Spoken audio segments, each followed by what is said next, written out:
Hey guys, Sam here and welcome back to another episode of our Leeds United Career Mode series, guys. And today we kick things off in the Champions League, technically. But it's not the group stages, it's the qualification stages, of course, as we play FC Sion from Switzerland. And we go into this game with a lineup here. And as you can see, Werner Anita, for some reason, we're in the number 1. I didn't realize that I had given somebody Anita's number and I had switched him to number 1. But we do start off on the back foot in the away leg of this two-legged affair to get into the Champions League.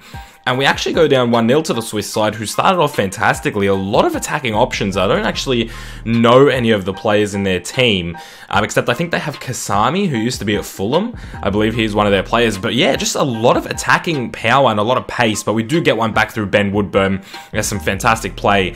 Lucas Perez makes his debut for us as well. And the team looks a little bit different from the Premier League side we played in the last episode. So Chaplin is playing, Woodburn is playing, Perez is playing. I believe Cholak is playing. I'm not sure if he's playing at the cam position. Alioski is playing cam, actually, so I think Cholak might not be playing in this game. But if you go back and take a look at the lineup, you will see that it is a bit of a different lineup. So, yeah, 1-1 early on, very entertaining. And as you can see, we're just moving straight into it. 20 minutes gone, it's 1-1, and here we are looking for a second goal through Ben Woodburn, just playing around the penalty box, trying to make the most of this opportunity. But as you can see, the defense is working. It gets a bit scrappy here. Lucas Perez going for a goal. He does get his debut goal. It's probably not how he would expect to be getting his debut goal for us. It's not the classiest of finishes, but it is a good finish nonetheless on his weak foot. And he makes it 2-1, and we got 2 away goals now, which is a pretty good position all in all. But the threat was definitely not over, but we were just trying to do as much as we could while we had the ball, and Lucas Perez gets so close to getting a brace in a couple of minutes. And as you can see, I mean, we're still not that far in the game. Perez finds a fantastic ball over to Connor Chaplin now.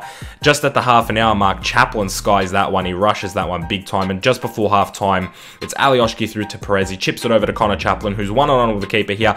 Maybe could have thought about a pass, but maybe tried also baiting the keeper and maybe tried to slip that in the back of the net, and it's 2-1 at half time. But Sion, I'm just going to go with Sion. I think that sounds a little bit more realistic. They do get a penalty as I dived in with Ryan Sessegnon in a last-ditch effort to maybe get the ball. You'll notice the referee doesn't know what color he is. He's half black, half white.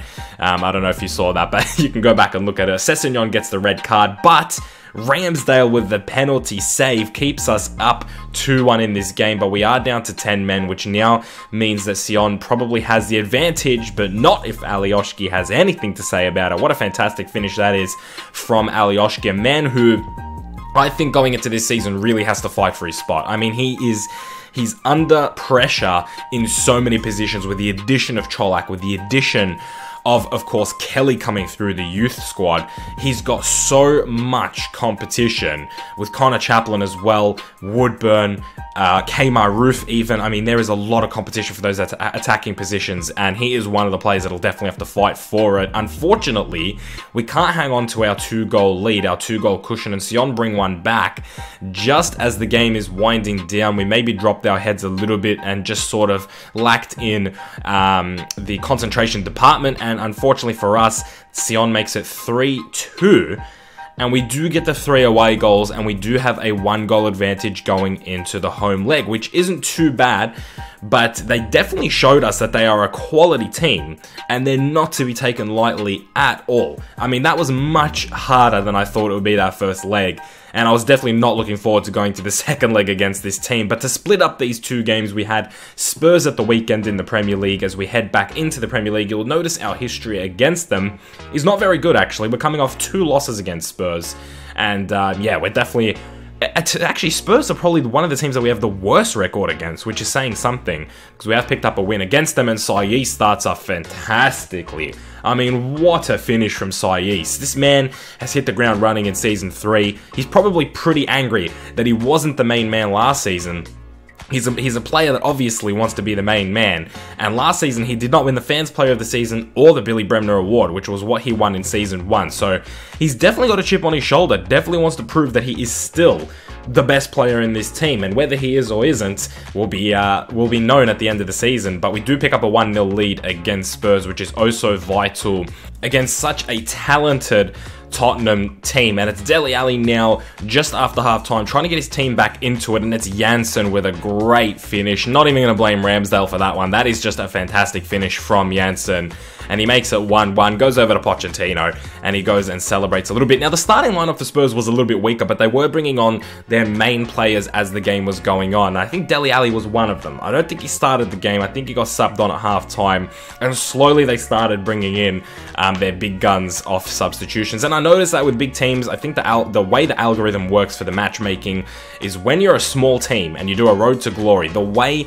it picks the team is based on the star rating that the club initially has. So Leeds is not a very strong team initially, so that's how Tottenham picks their side, which doesn't make any sense because now our team is a little bit better, so they should be playing a little bit better of players. And what a calamitous moment there for Ronaldo Vieira. I mean, Foyth, the youngster from Spurs, he's shooting it wide, and Vieira's instinct is to get his body in the way and make sure that doesn't go in the goal, but it was going so wide, and he chests it into the goal. No chance for Ramsdale to do anything about it. He'd already thought the ball was going out, and we find ourselves 2-1 down to Tottenham, but a fantastic ball from Luke Ayling, and he finds Danny Ings, who puts it in the back of the net. Another man who he's hit the ground running this season, and he has to, because he's got competition in the striker position with Lucas Perez, and I think competition is making some of these players a little bit better in terms of like Sayis in the cam position, Ings at the striker position. These players are getting better and better because of the competition, I feel personally. But what a ball from Ayling, and what a play from him. I don't know why everybody says we need improvement in the right back position. I think Ayling is so good. I love Luke Ayling in this team, and unfortunately, I just don't think he gets appreciated as much as he should. You'll notice their miss has now turned into a potential opportunity in the last minute here for Tottenham.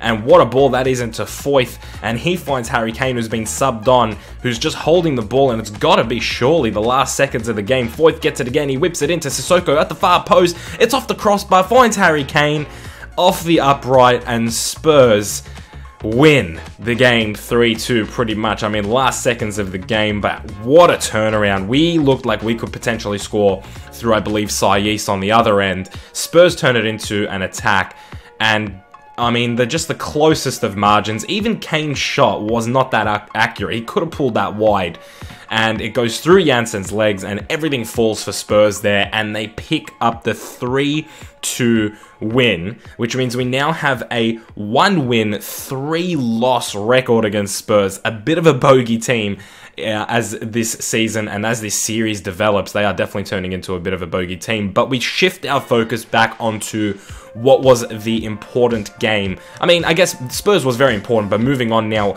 everything has to be in this game for the Champions League. The lineup is a little bit of a weaker one. It is rotated.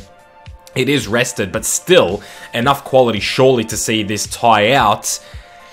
Unfortunately, though, at the halftime mark, Sion makes it 1-0 and has pulled it back to 3-3. Now, we're going through on the away goals. We have 3 away goals, so we're so far qualifying, but that is not how you want to start the game off. They've got an hour now to score another goal and potentially make this a little bit difficult. And as you can see, they have so much attacking talent, and they just kept bombarding us. And we're at the hour mark now, and we switch sides obviously at halftime. It's a great cross. It just sort of falls in the penalty box, and our defense is just not alert. Our 2 centre backs, Jorge and Cooper, for this game, just no communication in that second or two, and Sion have taken advantage and are now up 4-3 on aggregate.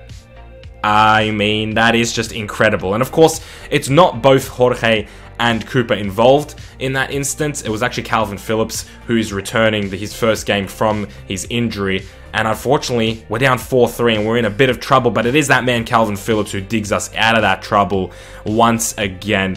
I mean, he's coming back from injury and he's going to be an integral part of the team. Again, a player who's going to have to fight for his position with some players coming in.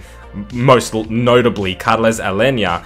Calvin Phillips has to fight for his spot. As good as he's been over the past 2 seasons, he has to fight, and that is a great way to show me that he is worthy of playing in the midfield position. Great ball into Ben Woodburn, who's just scoring some pretty clutch goals in these two legs. Calvin Phillips again trying to force his way through, and again Woodburn had an opportunity to make that 5-4 and maybe just take the nerves off a little bit, but unfortunately we couldn't do that. But we were bombarding Sion in the last few minutes. I mean, I thought the best defense is a good offense, and I'm like, I'm just going to attack them, and hopefully they don't catch us on the counter-attack. You could see the stats were really in our favor, and it was just the fact that they were counter-attacking, and they made it really difficult for us, guys, and it was actually a really hard-fought 4-4 aggregate. We just got through on away goals. So close. Only got through on away goals, and man, I gotta tell you guys, when we were down 2-0, it did not seem like we would score. I really thought I was gonna fail. I really thought we were gonna get knocked out, and I was pretty much shitting my pants. But luckily we bring it back and we can breathe a little bit, and just 2 days later we play Norwich in the Carabao Cup, which really, I just didn't want to play this game, if I'm being honest with you guys. I was like, you know what? I'm gonna play a lot of youngsters. I'm gonna play a lot of players that don't usually play.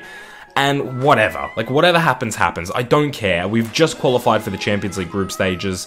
I really don't care. I really don't. And players like Kmar Roof got an opportunity, and for them it was a good opportunity. Hadi Sakho's playing, Kibiki up front, so it's still a good lineup. But I was so... That game against Sion, that second leg took so much out of me, energy-wise. I just couldn't even be bothered. And unfortunately for us, Norwich up 2-0 within 20 minutes. Jackson doing his best to try and keep the ball out of the net. Unfortunately, can't do it. Norwich take a 2-goal advantage. If I'm being completely honest, guys, if there's a competition that I don't really care for, it's the Carabao Cup. Ideally, we're in the Premier League, Champions League, and FA Cup. That's how I'm looking at it in terms of where our season is right now. Of course, we're not out of this game just yet. It's only 20 minutes, and I'm sure we can bring one back. But just keeping it in mind, going into this game, I thought, you know what? I really don't care about the Carabao Cup. I'm just happy to be in the Champions League, FA Cup, and Premier League. And we do bring one back. It's half an hour mark. It's still got, 55, 60 minutes to bring another one back and give Norwich a real good go of this game. So I wasn't too upset. We did find our groove with this team. It is really weird with the amount of rotation that we do have. Like the Spurs team, the Sion team, and this team are completely different. It's kind of hard to get used to the runs that players make and the quality of the players. Unfortunately, a really boring second half ends it at 2-1, and Norwich go through. And again, like I was saying before, I might have spoiled it. I might have spoiled it, but I wasn't bothered. I was like, you know what? I don't really care, to be honest with you guys. FA Cup, Champions League, Premier League. That's what I was keeping in my mind. We're in those three competitions. And at the end of today's episode, only 2 Premier League games have gone by, but we've played a total of 5 games this season already. So yeah, it might seem like we're not making that much progress, but we kind of have made a lot of progress. Of course, deadline day's tomorrow. I still don't know if we're going to make any moves, to be honest with you guys, but it is good to know that if you do have any last sort of suggestions, we do have deadline day for you guys, but I don't think I'll be making any more moves, guys, if I'm being completely honest, unless I can find someone to trade Felix Vidwald for, or if I can sell him. That's mainly the only thing I might do. I might bring in a youngster and trade him for Felix Vidwald, something along those lines. Otherwise, deadline day will be pretty quiet for us, I think. We've done most of the business that we needed to. But again, if you guys have any last minute suggestions that you think need addressing, go ahead and let me know in the comments below. It's your last opportunity for this transfer window. In terms of the Billy Bremner award table, that's what it looks like. Luke Ayling, I've been singing his praises, and he's at the top of the Billy Bremner award table at the moment after 5 games. He's got 5 points. Danny Ings and Ben Woodburn have 4, and then we have a 4-way tie for third with Saiz, Perez, Phillips, and Mackay with 3 points. Mackay was actually the man of the match. He was one of our young centre-backs, and he picked up a man of the match award, so fair play to him, and that's what the Billy Bremner award table looks like right now. I really hope you guys did enjoy today's episode and don't mind the post-com and are enjoying the post-com, and I will try and get these back to daily. At the moment, I'm doing every second day, but I'm hoping by, I guess, next week, I'll be doing daily for this again. So, yeah, I'm pretty excited for that, guys. I hope you did enjoy today's episode. I hope you had a good day. I will see you guys in the next one very soon. Keep it real.